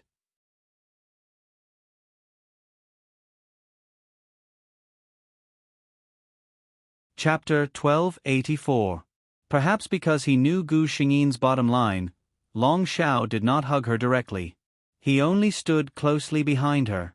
The two of them did not touch at all, but they were very close. Gu Shengyin could even feel his breath on her ear when he spoke. Gu Shengyin did not speak. Long Xiao did not seem to expect her answer. He said to himself, "Since the last time we met, I have been thinking about you since I returned to Tianlong. Every day, I have been thinking about Bao Chun." Gu Shengyin pursed her lips and did not say anything. Long Xiao continued, "After taking control of the situation in the dynasty, I immediately made the decision to go to Qing. All the officials stopped me, saying that this was too rash and dangerous, but I still insisted on coming. Because I really wanted to see you. Then, as I said, the next time we meet, I will tell you my real name. My name is Long Xiao." Gu Shengyin quietly listened to his words and suddenly asked, "Have you ever thought about what if I don't agree to your proposal, or if I already have someone I like?" Long Xiao paused and then said, "I have enough confidence that no country can refuse the betrothal gifts I take out." Gu Shengyin was silent. Indeed, the two things that Long Xiao took as betrothal gifts could not be measured by their value. Not to mention the eldest princess, even 10 princesses might not be worth their value. "If I am really rejected..." Long Xiao paused. "Then I will be a bandit and take my empress back." Gu Shengyin raised her head because of these words. She really did not expect Long Xiao to say such a thing. "Don't joke." Long Xiao only smiled and did not say anything. He said that he would never lie to her or joke in front of her. If Qing was really unwilling to marry the eldest princess to Tianlong, he might really use force to solve the problem. "It's getting late. You should go back," Gu Shengyin suddenly said. Long Xiao was a little reluctant, but he also knew that it was not suitable for him to stay here for long. Just as he was about to leave, his gaze suddenly froze as if he had seen something inconceivable. Gu Shengyin didn't hear a reply, so she turned around in confusion. Then, she felt something move around her neck, and a jade pendant hidden under her robe was taken out. Long Xiao's eyes suddenly became pleasantly surprised. He looked at Gu Shengyin with shining eyes. "Bao Chun, you have been wearing it all this time?" Gu Shengyin. How did he see it? He had kept it so secretively. She maintained an indifferent expression on her face. "I just feel that this jade pendant is not bad. It suits my clothes today." An uncontrollable smile spread from the corner of Long Xiao's mouth, and the corners of his eyes and brows were full of smiles. He glanced at Gu Shengyin and felt that he shouldn't expose the excuse she had found in her panic. Her clothes today clearly did not suit this jade pendant. Long Xiao walked in front of Gu Shengyin. When Gu Shengyin was caught off guard, he wrapped his arm around her waist. "What are you doing?" Gu Shengyin was shocked. Unexpectedly, the other party only hugged her for a moment before letting go. A farewell hug. "Bao Chun, wait for me to welcome you back to Tianlong." A warm touch touched her forehead and flashed by. It was so fast that she almost thought it was an illusion.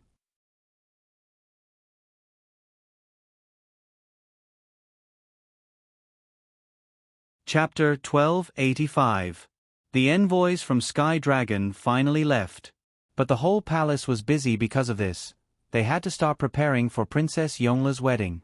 Princess Yongla's status was already first class, and this time she was going to Sky Dragon to become the queen of a country. The Empress Dowager loved her daughter, so she was picky and at least doubled the dowry that she had prepared. Emperor Long Qing also felt sorry for his sister, so he could only make up for it with the dowry. All kinds of rare treasures were put into Gu Shengyin's palace. It was said that when the officials from the Ministry of Rites counted the dowry of Princess Yongla, they even suspected that she had emptied the palace's treasury. Everyone was busy, especially the servants who were going to follow Gu Shengyin to Sky Dragon. Only Gu Shengyin, the main character, had the most leisure time. There was someone to do everything for her. The only thing that made her unhappy was that from time to time some noble ladies would look at her with pity, as if it was a terrible and sad thing for her to marry into Sky Dragon. Gu Shengyin didn't want to go again after attending 2 banquets in the capital. She was really fed up with those self-righteous eyes. Anyway, her status was high enough. If she didn't want to go, she could just reject it. There was no need to find any reason. In this very boring situation, Gu Shengyin finally remembered the mission goal that she had forgotten. Speaking of which, She hadn't seen Ying-Chi since she was taken away by the shadow guards. At first, the system would dutifully report her recent situation. Every time, it was nothing more than what the shadow guards had done to her and what she had become. Later, Gu Shengyin simply told the system that if Ying-Chi didn't do anything strange, it didn't need to tell her these things. It affected her appetite. It was true. The shadow guards' interrogation methods were really clever. Sometimes, just hearing the description made Gu Shengyin feel a little scared. "Ying-Yi, take me to see her." Ying-Yi was a little hesitant. Gu Shengyin asked, "Is there a problem?" Ying-Chi bowed and said, "It's Ying-Chi. Her current appearance is a little unsightly." Was he afraid that he would be scared? Gu Shengyin waved her hand. "It doesn't matter. Let's go and have a look." Ying-Yi took Gu Shengyin to a dark room. This dark room was very big, but it was very dark. There were only a few lonely oil lamps with bean-sized flames. Against the cold gleam of some of the torture instruments, it was rather eerie. Gu Shengyin slowly walked in. Her long and gorgeous dress dragged on the ground, becoming the only light in this dark room. It was a cage like a small iron house. Most of them were empty. When they arrived at one of the small iron houses, Ying-Yi made a gesture, and a shadow guard in the same gray clothes opened the door. In the dim light, Gu Shengyin could see a skinny figure lying in the corner of the small iron house. If it weren't for the occasional twitching of her body, she would look like a lifeless corpse. Gu Shengyin looked at her quietly. Just from her back, even she couldn't recognize that this was the Ying-Chi who looked exactly like her. Ying-Yi stood beside Gu Shengyin and said, "Ying-Chi, master is here." The figure slowly moved and then raised her head. Gu Shengyin sucked in a sharp breath. This face. How did this face become like this?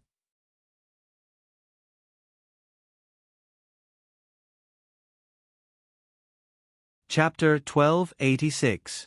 It wasn't a deliberate disfigurement, but Ying-Chi's current face was really difficult to describe. If one looked closely, it seemed that her facial features were still the same as before, but if one looked a little more closely, they would feel that something was wrong. His entire face was like a different face. His facial features were forced to be put together, making people feel that it was not real at all. It was a little scary. Moreover, the skin on her face had begun to fall off in some places. Gu Shengyin looked at this face with some surprise, suddenly thinking of the medicine she had given Ying-Chi. Yes, the substitute needed to maintain the exact same figure and appearance as the master, so the white jade pill could not be stopped. If it was stopped, the backlash from the body was not a joke. Ying-Chi seemed to be even a little confused, but the moment she saw Gu Shengyin, she sobered up. She almost screamed at Gu Shengyin, "Who are you? Who are you? How dare you pretend to be the Imperial Palace?" Gu Shengyin was silent. She turned her head to look at Ying-Yi, who had his head down. "What's the matter with her?" Ying-Yi didn't dare to raise his head, reporting to Master, "Ying-Chi couldn't bear the punishment of the shadow guards and has gone crazy." Crazy? This was unexpected by Gu Shengyin. As a shadow guard, they had received all kinds of special training from an early age, so their willpower was quite amazing. Gu Shengyin didn't believe that Ying-Chi would go crazy so easily. She didn't step forward, but stayed beside Ying-Yi and quietly asked, "Who are you?" "Who am I?" Ying-Chi was still lying on the ground. Hearing this question, she seemed puzzled, but soon straightened up and her face became reserved. "This princess is the most respected Princess Yongle of the Qing Kingdom." Ying-Chi didn't know that this kind of attitude, coupled with her strange face, was really unbearable to look at. However, among the only two people in the audience, Ying-Yi lowered his head and didn't dare to make a sound, while Gu Shengyin had no interest in talking to her. "Have someone bring a mirror," Gu Shengyin said to Ying-Yi. "Yes." Ying-Yi didn't understand what his master wanted to do, but he still dutifully blew a whistle. Soon, someone came over. Gu Shengyin took the mirror that had just been delivered and threw it directly in front of Ying-Chi. "Ying-Chi, take a look in the mirror and see what you look like now. Who would think that you are the noble eldest Princess Yongle when they see you?" Ying-Chi saw the mirror and quieted down. Her slightly blackened fingers fumbled for the mirror on the ground, and then her face appeared in the mirror. Pa! The next moment, the mirror smashed against the metal wall and shattered. No, no, no, this isn't me, this isn't me, this isn't me, this isn't me. Ing-chi seemed to be on the verge of collapse as he shouted desperately. She shouted for a while and wanted to pick up the mirror again to take another look. However, the mirror had already been smashed by her and could no longer reflect anything. Her hands groped on the ground anxiously, piecing together several mirror fragments. She wanted to see her own appearance again, and she didn't even care that there were several bloody cuts on her hands. Gu Shengyin looked on coldly from the side. Ing-chi, this princess doesn't care if you are really crazy or not, it has no meaning to me, and it has no meaning to you. Because in this life, don't even think about escaping revenge.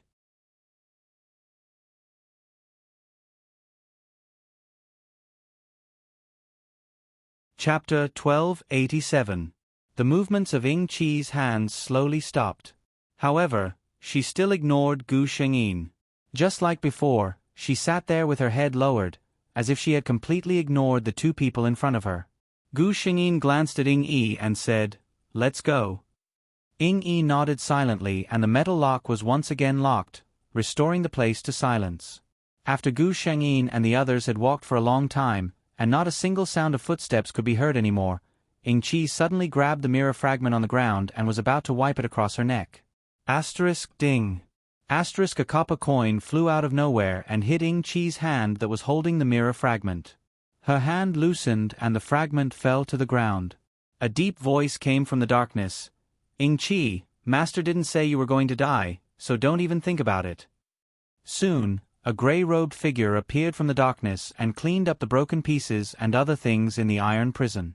Out of the dark prison, Gu Shengyin breathed a sigh of relief. The atmosphere inside was too depressing. Ing-chi's face makes me uncomfortable, Gu Shengyin said with a frown. Ing-yi nodded, indicating that he understood. Ing-chi's face didn't matter anymore. You also know that in a few days, I will be going to Sky Dragon City. When the time comes, you will definitely be coming with me. Gu Shengyin said faintly. As for Ing-chi, deal with her quickly. Remember, don't let her live too happily. If she's happy, I won't be happy. Ing-yi bowed his head. Yes. In fact, he didn't know why his master was so against Ing-chi. Their master's personality, to be honest, could be said to be soft-hearted and soft-hearted, treating the shadow guards with compassion and compassion, but when it came to the matter of Ing-chi, he was ruthless to the point of making them bristle with anger. If it were up to him, Ing-chi, who was disloyal, he would have just killed her. Why bother torturing her? In the eyes of those who didn't know, Ing-chi was just a subordinate with bad intentions. Little did they know that she had once succeeded. Gu Shengyin could not tell anyone about this. Shadow 1 was very efficient.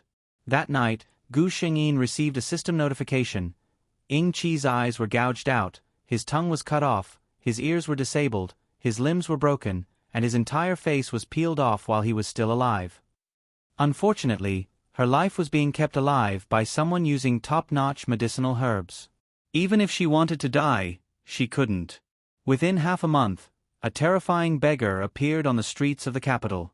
If she was an ordinary beggar, some kind-hearted people would give her some money and food. However, this person was truly too frightening. Under his messy hair was a hideous face with scars that blurred his facial features. Many children were scared to tears.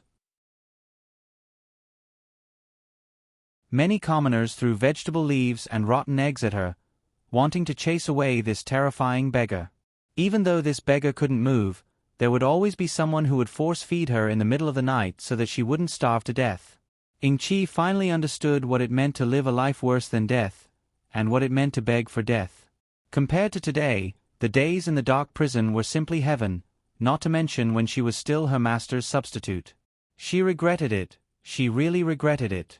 But at this time, what was the use of regretting it? She could only hide in a dark corner every day, waiting for the day when her master would be in a good mood and show her mercy. He wanted to let himself die a quick death.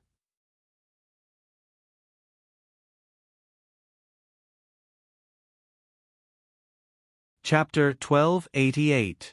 The next year, when the hot summer passed and the leaves began to turn yellow, the messengers of Tianlong came to Daqing again. But it was different from the last time. This time, they came to welcome their empress. Long Shao still followed. The emperor of Tianlong came to Daqing for the second time to show his love for his empress. On this day, Emperor Long Qing and the Empress Dowager personally sent Gu Shengyin's carriage out of the city gate. At the city gate, Gu Shengyin, dressed in a red dress, got out of the carriage with the help of her maids. She kowtowed 3 times to the Empress Dowager and Emperor Long Qing. The Empress Dowager held back the tears that were about to flow out and helped her up with a smile. Emperor Long Qing's eyes were also red. He raised his sister like a daughter. How could he bear to let her go at this moment? Moreover, in his heart, Bao Chan married for Daqing. Emperor Long Qing did not think that Gu Shengyin really chose to marry Long Shao because she liked him. Gu Shengyin, it was a beautiful misunderstanding. The auspicious time has come. Long Shao got off the horse and walked to Gu Shengyin. Let's go. Gu Shengyin lowered her head slightly and walked toward the carriage. Long Shao looked at the Empress Dowager and Emperor Long Qing in front of him and bowed to them. He ignored their shocked gazes and said to himself, Imperial Mother and Big Brother, please don't worry. I will definitely take good care of Bao Chan and not let her suffer any grievances. After he finished, he bowed again and turned to walk toward the carriage. The Empress Dowager and Emperor Long Qing looked at each other and saw a trace of relief in each other's eyes. The Emperor of Tianlong could put down his status and bow to them. It showed that he really cared about Bao Chan in his heart. Otherwise, there was no need for him to put on an act in front of everyone at this point. I hope he can really do what he said. In the second year of Bao Yuan, Emperor Tianzi went to Daqing in person and married Empress Minghui. In the 9th month of the same year, Celestial Empress got married in the palace. The emperor was overjoyed and pardoned the world. In the 4th year of Bao Yuan, there was an official who advised Tianzi Emperor to expand his harem on the grounds that the empress had been in the palace for 2 years and had no children. Tianzi Emperor was enraged and rebuked in front of the court. When I asked for the empress' hand in marriage, I made a vow that I would only have the empress in my harem.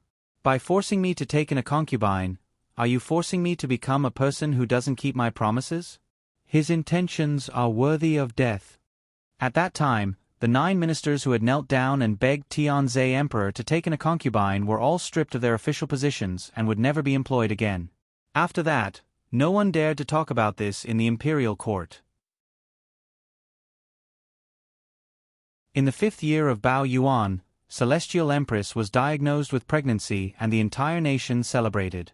On the 6th day of the 6th month in the 6th year of Bao Yuan, Emperor and Empress gave birth to a son in Chao Huang Palace. Emperor was overjoyed and named him Chao. Time was a wonderful thing. It could make many people accustomed to things that they thought were impossible. For example, the people of Sky Dragon City all knew that their emperor and empress were deeply in love with each other. They were like a normal couple, and no one else could come between them. What? You don't believe me? You say that all emperors have 3 palaces and 6 courtyards? Haha, have you heard of the Chao Huang Palace, which is even more magnificent than the emperor's bedroom? That was the residence that His Majesty had specially built for the empress. Have you heard of the 10-li peach blossom forest in the palace? Sky Dragon City's climate was not suitable for peach blossoms to grow. His Majesty had gathered hundreds of gardeners and racked their brains for hundreds of days and nights before finally finding a way to let peach blossoms grow in Sky Dragon City. Because the empress loved peach blossoms the most.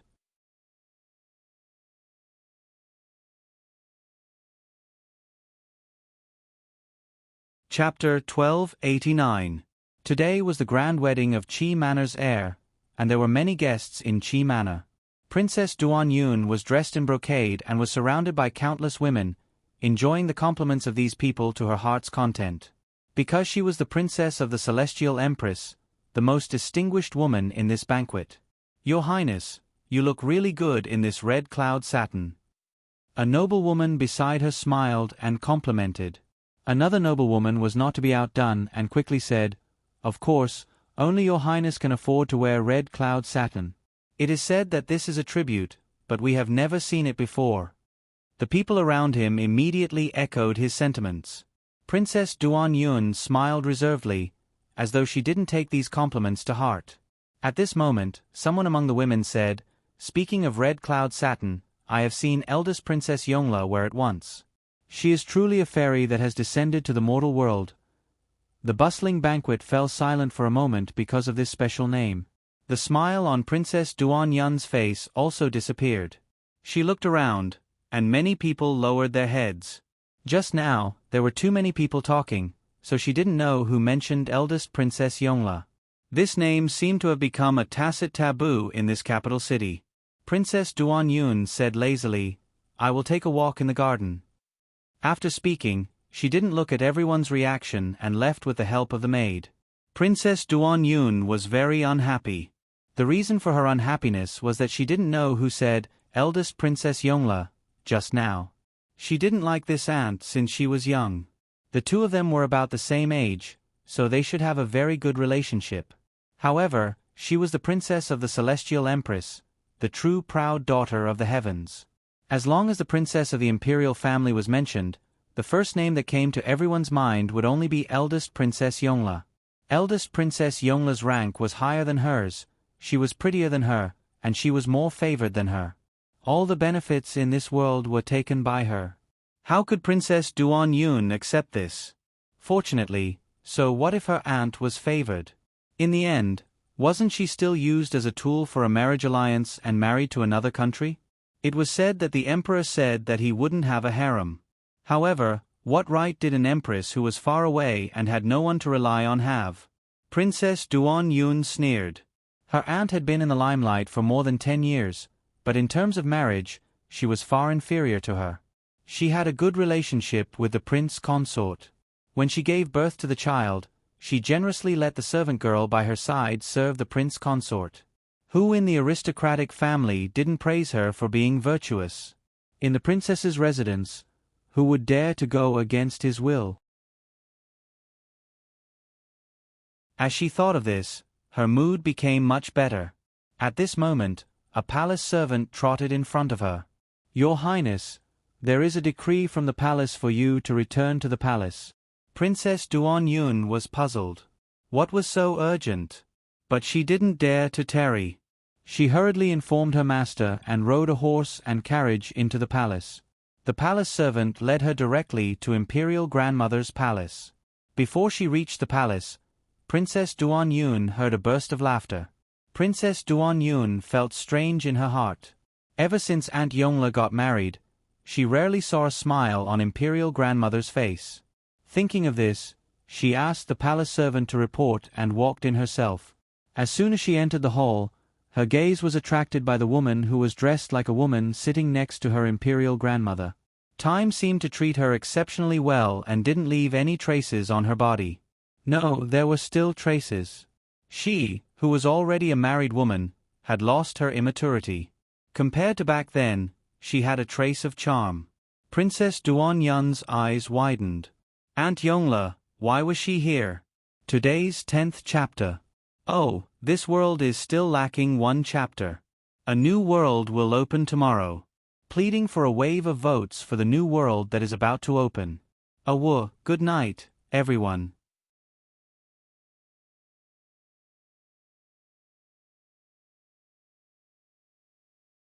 Chapter 1290. The people in the palace also saw Princess Duan Yun, who had just entered. The empress, who was sitting below, saw her daughter and quickly said, "Duan Yun, come and greet your Aunt Yongla." Princess Duan Yun came back to her senses. She took 2 steps forward and bowed to Gu Shengyin. When she lowered her head, she saw the man sitting next to her father. Princess Duan Yun was shocked. She was a princess of the royal family. Although she was shocked, she didn't lose her composure. After Princess Duan Yun bowed, she sat quietly next to her mother. Only then did she have the chance to look at the man. The more she looked, the more shocked Princess Duan Yun was. Back then, the Emperor of Tianlong personally came to the Qing kingdom to ask for Aunt Yongla's hand in marriage. Of course, she had seen the Emperor of Tianlong at that time. Although many years had passed, Some people's unique demeanor would be unforgettable after seeing it once. Why would the Emperor of Tianlong and Aunt Yongle, who was already the Empress, appear here? Princess Duanyun was full of doubts. Finally, she found an opportunity to go to the washroom and ask her mother. Why is Aunt Yongle here? When the Empress heard this, she had a complicated expression on her face. She seemed to find it hard to understand and also had a trace of envy. She opened her mouth and said, Duanyun, after seeing your Aunt Yongle, Mother realized that some people are born to be envied. Her tone had a trace of emotion. This time, the Emperor of Tianlong was afraid that your aunt would miss her hometown, so he accompanied her back to the Qing kingdom to see your grandmother and father. The Empress wiped her hands with a clean silk handkerchief and finished her last sentence. Imperial Mother once thought that being able to sit in this position was already the pinnacle of women in the world. But Imperial Mother knows that Imperial Mother has never had a place in your Imperial Father's heart. Your Aunt Yongle is the one who has truly reached the peak of what a woman can achieve. Princess Duanyun silently held the Empress' hand and walked out. Dinner was eaten in the Empress Dowager's palace. This time, Gu Shengyin and Long Xiao didn't make a big fuss. They didn't want to be too ostentatious. Only the Empress Dowager, the Emperor-Empress, and a few princes and princesses were eating together. In such an occasion, even if it was Princess Duanyun, she could only sit below. Eat a little more and drink a bowl of soup, okay? Even a Chow eats more than you. Although Long Xiao frowned, his tone was extremely gentle. Gu Shengyin was silent for 2 seconds. In the end, she still took the soup from him. Last bowl. She looked very unhappy. Long Xiao's eyebrows curved. Okay. She looked on silently. Her uncle, who was the ruler of a country, really only had eyes for her aunt. He didn't care about the gazes of others at all.